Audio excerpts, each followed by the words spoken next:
Is Japan preparing for war against China? This is your favorite half Chinese.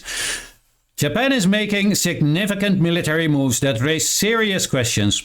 Recently, The Guardian reported that Japan is set to deploy long-range missiles capable of striking both North Korea and China. The justification, according to the article, Japan claims, as the threat from China and North Korea has been mounting, it is natural for Japan to counter this with more effective weapon systems.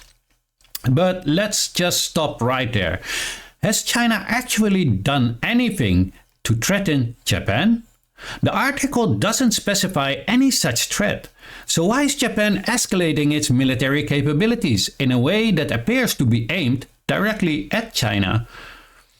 Japan's recent claim that the 1972 Sino-Japanese joint statement is not legally binding is another concerning development. According to the Global Times, Japan argues that this agreement doesn't restrict its local legislators from engaging with Taiwan. But let's examine the actual text of the joint communique from 1972. Article 2. The government of Japan recognizes the government of the People's Republic of China as the sole legal government of China. Article 3. The government of the People's Republic of China reiterates that Taiwan is an inalienable part of the territory of the People's Republic of China. The government of Japan fully understands and respects this stand. This clearly shows that Taiwan is legally considered part of China under this agreement. By dismissing this as not legally binding, Japan is undermining its own diplomatic commitments. Now let's go even further back in history to international agreements made after World War II. The Potsdam Declaration, specifically point 8, states, "The terms of the Cairo Declaration shall be carried out and Japanese sovereignty shall be limited to the islands of Honshu, Hokkaido, Kyushu, Shikoku, and such minor islands as we determine." So, what does the Cairo Declaration say? In its first paragraph, it states, territory taken from China by Japan, including Manchuria, Taiwan, and the Pescadores, would be returned to the control of the Republic of China after the conflict ended.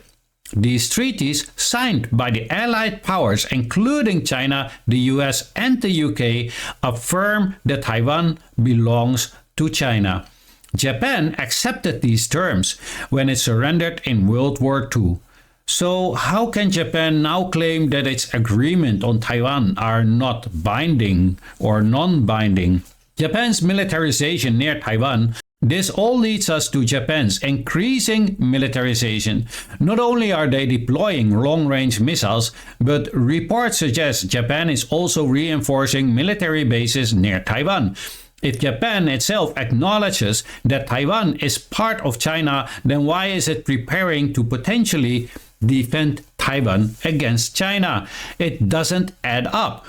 Japan also been strengthening alliances with other nations to counter China.